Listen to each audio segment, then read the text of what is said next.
Myth number one is that you will have to sacrifice more than you receive in order to have that happy, healthy, holistic lifestyle.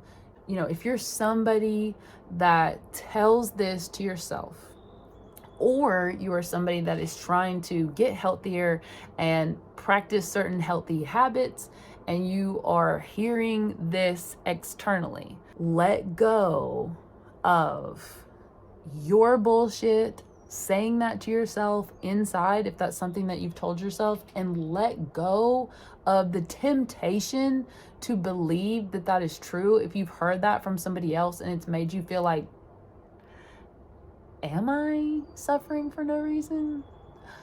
Am I actually doing all of this painful growth for nothing? I want you to just really close your eyes and just meditate and just breathe and just let it sink into your system. You are not doing this for nothing. There is so much more that you're going to receive, because if your spirit and your mind and your body don't feel well, then you need to listen to your real inner source of guidance that is going to guide you in healing that. And if you are being drawn towards eating differently, then eat that way. Give yourself the permission to try new ways of eating. I have been on the other side of the process. I have been somebody that's told myself that these things that I'm doing are causing more suffering than they are good in my life. And that is so much bullshit. So much bullshit. Close your eyes and just breathe in. Actually, I was like the worst one in the world about talking myself into why I was missing out on something that I wasn't getting as much in return than I was just getting from eating the thing. That was always my excuse. So if anybody knows how self-sabotaging and how seriously like damaging this whole first myth can be, it is totally me, because you know, my whole journey to becoming holistically healthy, mind, body, and spirit, started with my physical health. And honestly, that was the main thing that I kept telling myself for like a whole decade. I'm gonna never have a muffin this delicious ever again. I'm never gonna have this well made of a whatever it is. I will never be in this place to have this meal, to have this thing ever again.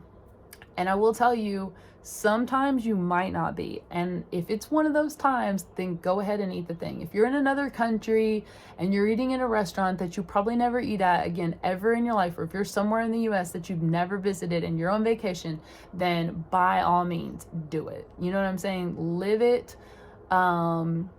Be excited about it, love the whole experience of it. But like, if you know that you can go down the street to get whatever that is, that this same restaurant that's been there for 50 years is still serving that thing, then chances are you can probably go get that like a few weeks from now, when you've maybe had a longer period of time like eating healthier. We got to think about it from the beginning of the process to the end, which when we eat something, what is it causing internally from the time we put something into our body until the time that it makes its way out? And what is staying in our body? What are we absorbing from that thing?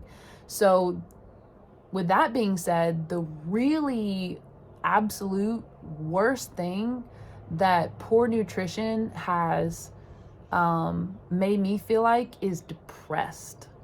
It's low energy. It's not feeling sexy in my physical body. Like, what you eat has a direct relationship with your feeling of loving yourself. There are just some things that you don't know until you're on the other side of getting those results that you want and seeing those benefits that you want, that you imagine you're going to get in return. If you're somebody that's struggling with the idea of sacrificing certain things or cutting out things in your life that really hurt your health and hurt your physical body and hurt your mind. If it's hurting your physical body, it's hurting you mentally, period. So this is really resonating with you, go ahead and subscribe now, like the video, save it so you can share it with friends and family, because this information is really valuable in shifting your perspective and how you can get over these limiting beliefs. Natural health is about prevention as much as possible, and prevention really is something that is like depositing change into a savings account. So I have personally struggled with knowing how to save money properly and thinking about the long term. I am somebody that will use this exact excuse of you only live once and I could die tomorrow. I mean, that's actually the same excuse that I've even used for having a large savings account and being prepared financially for some things that I've had to deal with, that by not being prepared have caused me to have to go through some pretty painful experiences. So this concept applies to so many areas of our life. So what are some things that you might say to yourself or other people may say to you in your external environment if they're buying into the myth that you're sacrificing more than you're going to receive? What does that even sound like? So that sounds like people saying, or you yourself telling yourself, that you're missing out on something, or that it's more painful to be healthy than it is to just do your own thing. Or what does it matter if we're all gonna die anyway? Like, okay. I'm going to give you a couple of ways that you can override your temptation to either think yourself or believe that what you're doing to improve yourself is actually sacrificing more than what you're gaining. Let's think about this first. Okay, first of all, you don't have to do anything you don't want to do. So I don't have to eat healthy if I don't want to. I don't have to. I just want you to understand that you're choosing to believe that there's something you're going to gain from eating healthy, thinking healthy thoughts, thinking positive thoughts, wanting to better yourself, and wanting to feel energetically and spiritually well. There are choices that you're making to want to feel this way. So what are those choices? So if you find yourself thinking, why am I doing this? Then take the time to make a list about why you're doing this. Educate yourself on what you're actually doing. Educate yourself on what you're gaining. Educate yourself on how your body works and thrives in its best biological environment. Educate yourself on what causes disease and dysfunction. Educate yourself on what all these preservatives are doing to your body.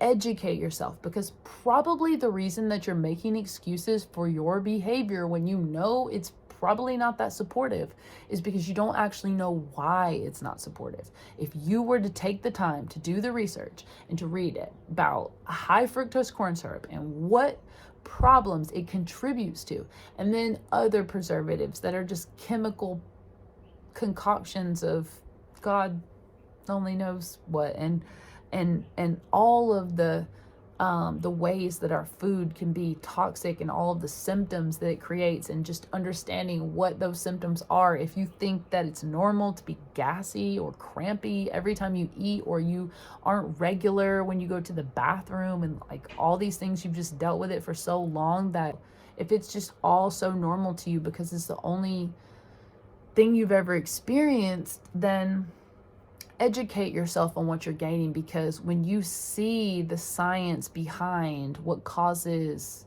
Alzheimer's and multiple sclerosis and all these neurological just degenerative diseases, it will really help you stay grounded in the science behind the facts related to our biology. So we have been fed so much crap that has just been wrong information, and it takes a really long time to override that false information and to get the real word out of what is actually going on with us biologically. So once you really think about what you want, what do you want to feel like?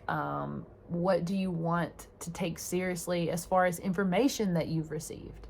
What do you want to live like as far as your habits that will hopefully contribute to your mental, physical, and spiritual health? What are your habits and practices that are going to keep you well, happy, and whole, so that you can do all these things, get some self-awareness, and be real with yourself as far as how seriously you might want to take how your body's telling you that you're feeling. So a lot of times when we're trying to do something new, or especially, if we're an entrepreneur trying to do our own thing, and we're trying to create a business independently, make our own money, have financial freedom, and just really honestly have that. It's not just about the money, but obviously we know that money is an incredible resource to do more of the things that we love. So at the end of the day, if we're trying to support ourselves financially, and we're trying to be a source of inspiration to our family, and honestly set a good example of all the things we want to do to have that life where you feel connected to yourself, to where you're doing the best work that you can do, and you're wanting to bring that to the world, and you're wanting to show the value that you have to bring to the table, and you want to honor the value that you bring, and all of the things, you will get to the point in your life where you know that there are some areas that you need to improve. And so when you get to the root of self-improvement, self-mastery, and just wanting to feel good, feel empowered, there are just certain things that you have to do to wire your physical biology to having that experience, because we're here having this human experience, and within that human experience, that includes your mind, your body, and your spiritual energy. So we have to make sure that all three of those components are supported in experiencing the healthy, happy, whole experience that we want to have. If you really need super dialed in hands-on guidance, then I really encourage you to stop what you're doing right now, go to the Collective Compass movement.com, and go ahead and get connected with us, because you will want to work with us if you really want to accelerate past some of these limiting myths that we keep telling ourselves.